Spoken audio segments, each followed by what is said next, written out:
What's up, guys? It's the Deck Talking Devil.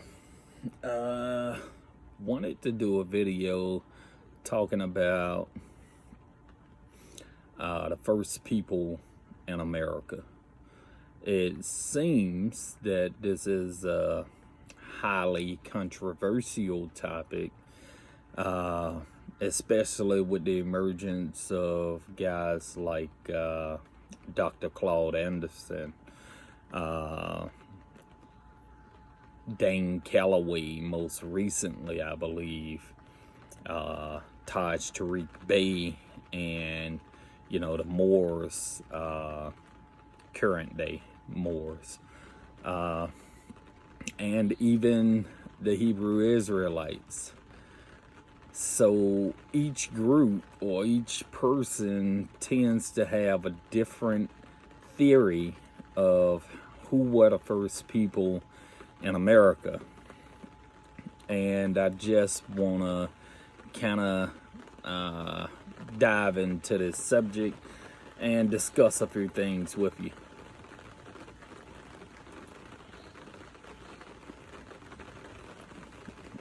Now, currently, the prevailing theory is that somewhere around 20,000 to 30,000 years ago, sea levels dropped and a land bridge appeared in like southern Siberia, where people were able to cross over into Alaska. All right, so about 30,000 years ago, people started to migrate closer towards this land bridge, but they didn't cross the land bridge, according to most theories, until about 13,000 years ago.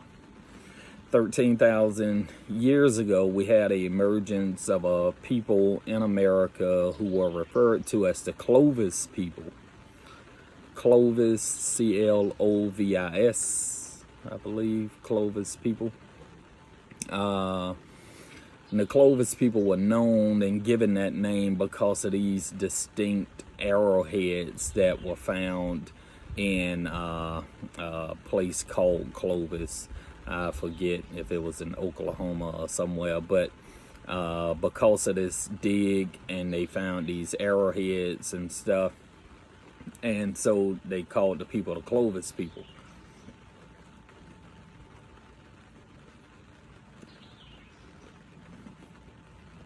So these people allegedly kept moving south and to South America to inhabit that land. It's some problems with this theory, and it's not accepted by everyone by far. It is highly debated now.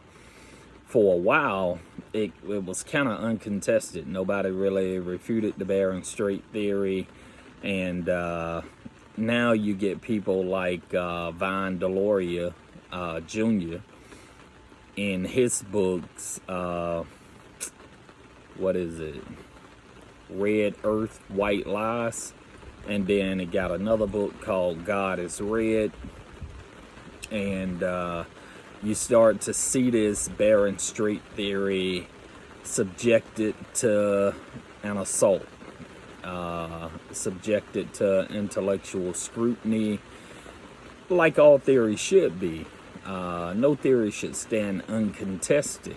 Matter of fact, it shouldn't even be considered scientifically the way we'll think of a theory without it being attempts being made to falsify it.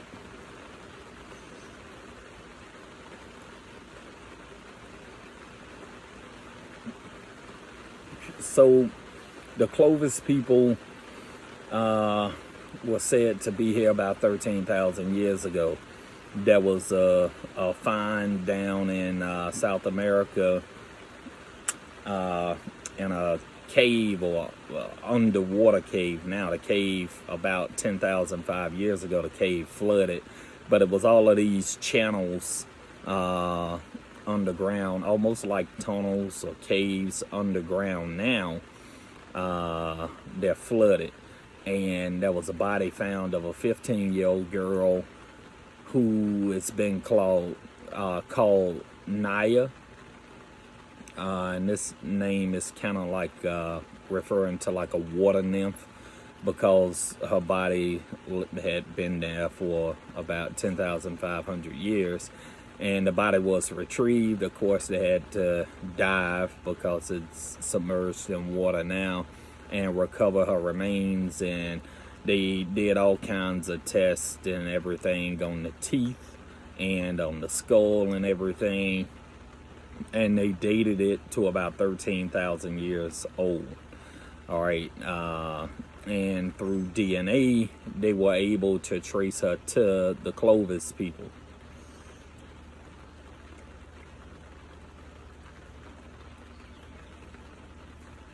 Here's the problem.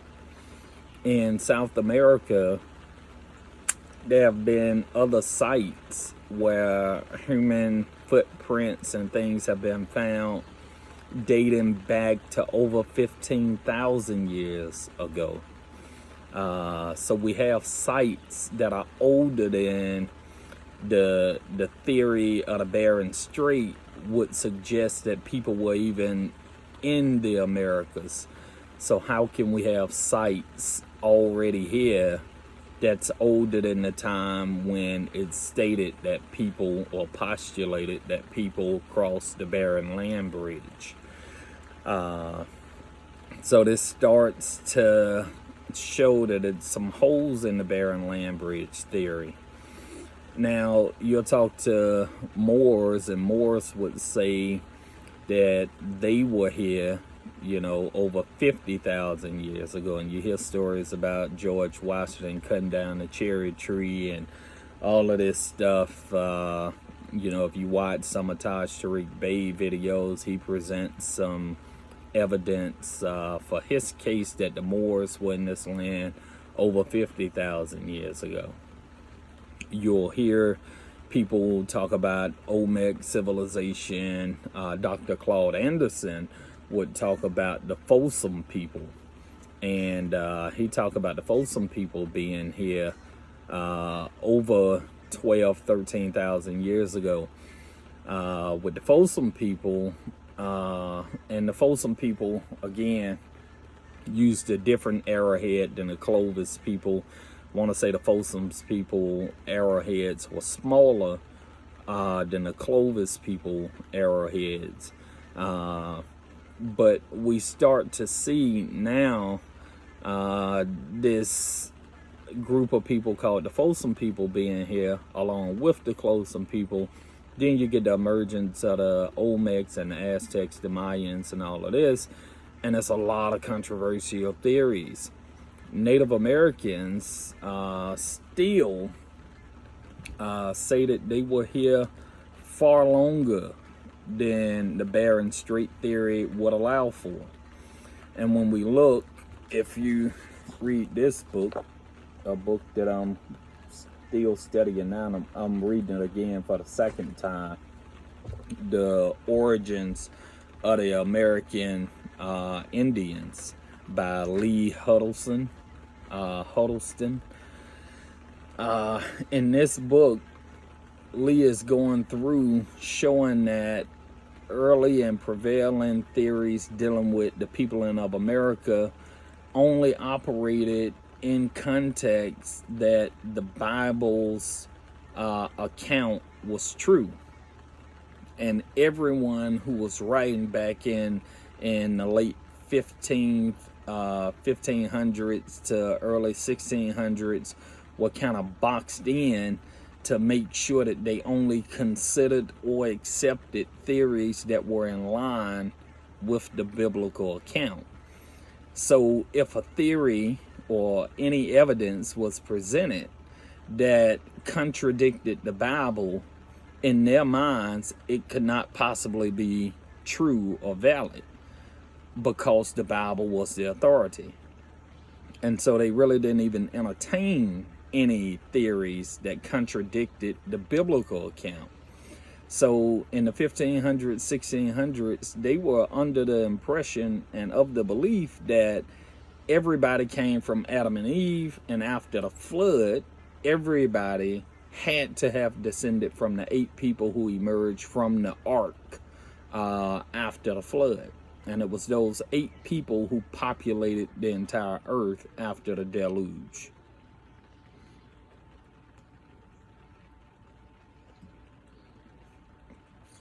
If you followed me for any time and you've watched my videos on biblical nonsense, you'll know my opinion of Noah's Ark and that whole story about this global flood. So I don't accept it. I don't think there's any evidence for it. There could have been a flood that was a local flood that the people experienced in that time, and that flood could have inundated the area that they knew of.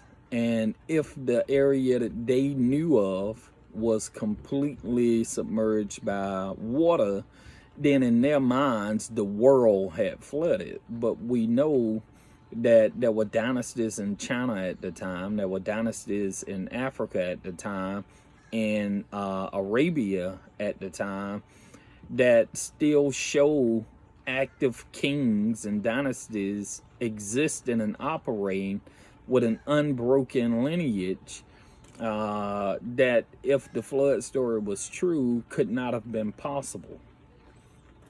If the whole earth was flooded and only 8 people survived, then how was there an emperor in China? How were there pharaohs on the throne in Africa? You know, it couldn't have been true. It couldn't have been global. So we have to, I think the evidence forces us to acknowledge the fact that when they say a worldwide flood occurred in the biblical account, it was the world as they knew it, their world. All right, it was the area that they lived in and occupied could have been subjected to a massive flood. That is quite possible.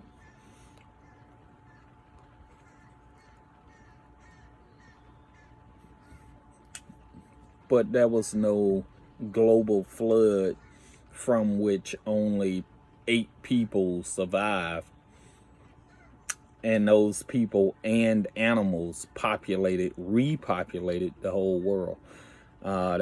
It's just ludicrous and unscientific, and there's no evidence to support that. So the Hebrew Israelites' claims to America, they're suggesting, and again, this falls in line with the thinking of the 1500s. You know, an account has to bear out the story of the Bible. And so the Hebrew Israelites would say that, you know, the descendants of Noah migrated somehow over to America, and you have tablets and stuff in the Americas with what appears to be like Proto or Paleo Hebrew text on those tablets and things that were found. This is true.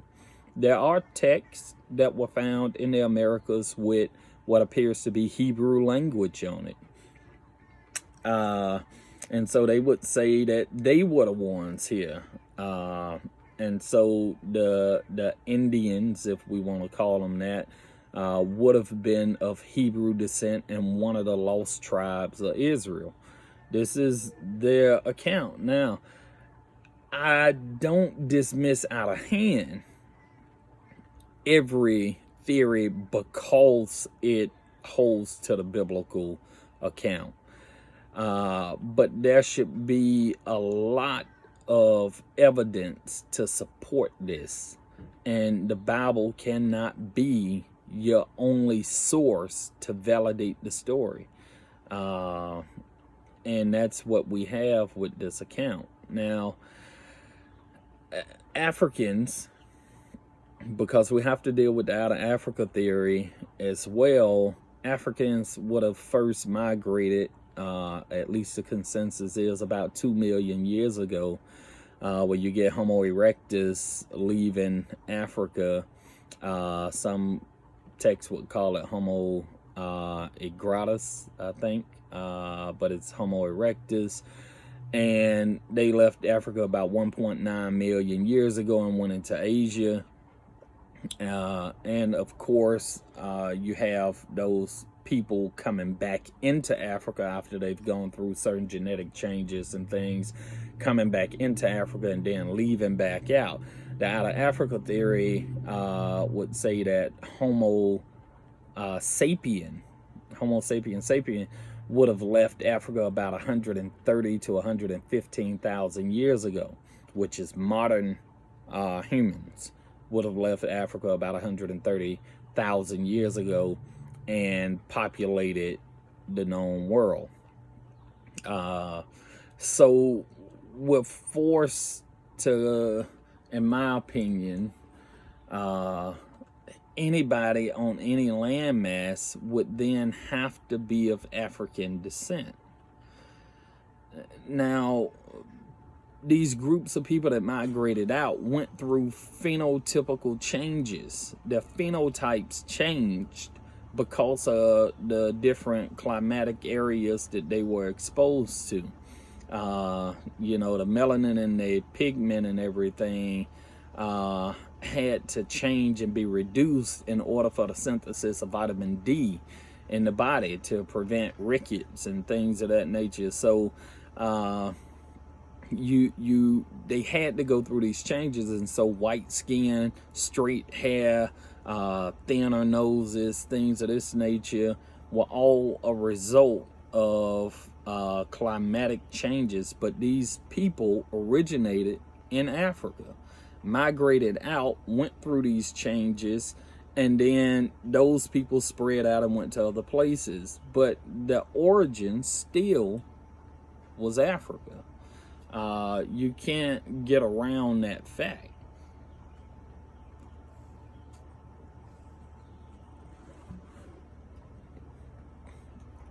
And you do have theories that suggest that Africans from the Kingdom of Mali navigated to the Americas, of course, before Columbus, and even some navigators, some travelers experienced or encountered Africans who they call Ethiopians on some of the islands and things.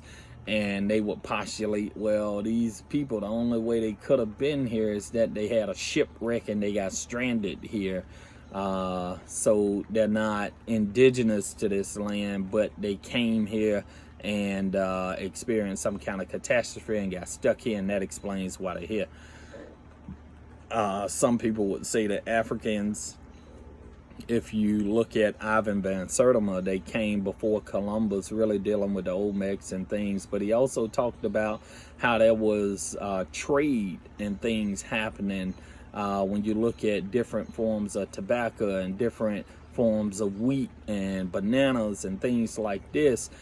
Even food that was found in the stomach of a mummified pharaoh in Africa shows inside of his stomach things that came from the Americas.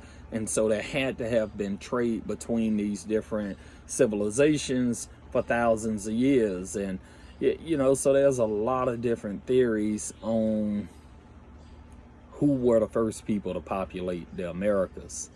DNA suggests that the people that were here after doing DNA tests on the Clovis people and things, they say that they do have Asiatic DNA, would give them some kind of descent from Asia.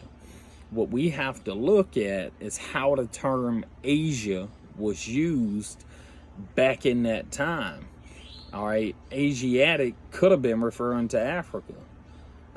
Asiatic could have been referring to Asia.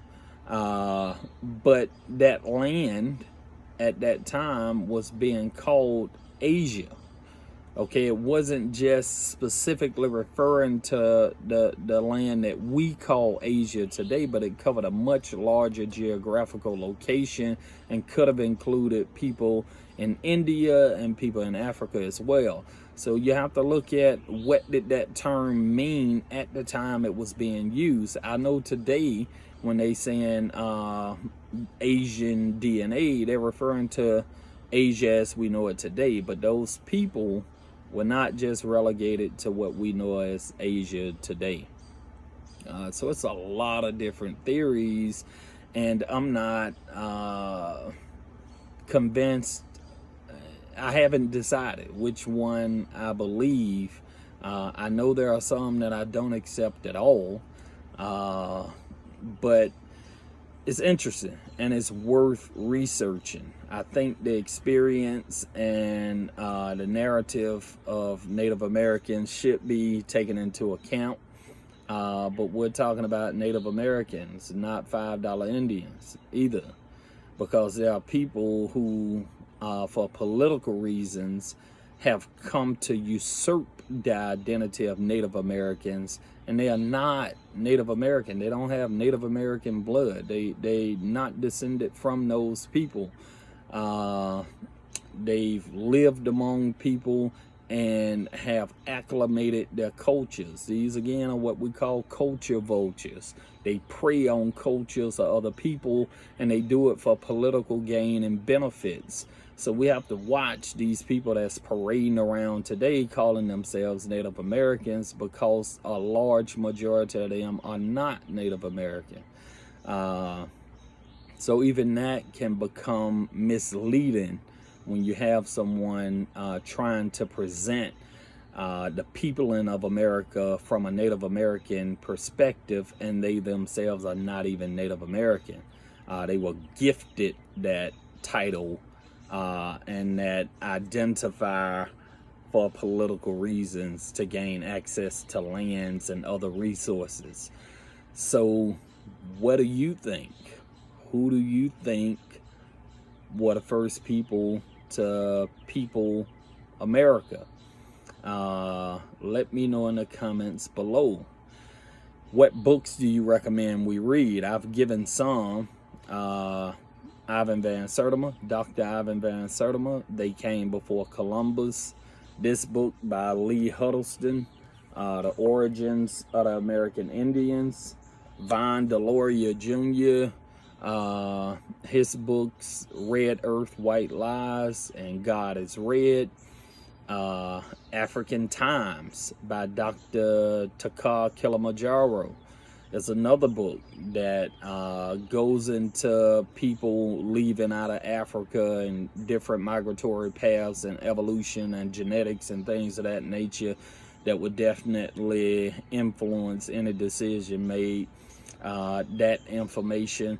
So it's some good books, and this isn't by far, this is not all of the works that's out there to research this subject, but I do think this subject needs some attention, especially now when you get, so much emphasis on restoring the identity and the history of African people, and as we go, or descendants of African people, and as we go on this journey of trying to reacclimate ourselves to our ancestors and our ancestral land, these topics are relevant today. So I'm interested to know, what information have you heard?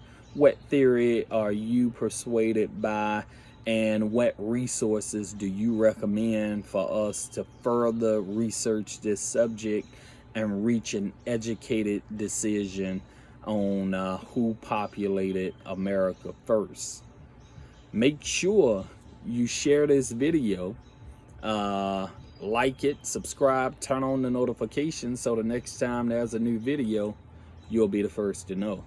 This has been the Deck Talking Devil. Keep learning, my friend.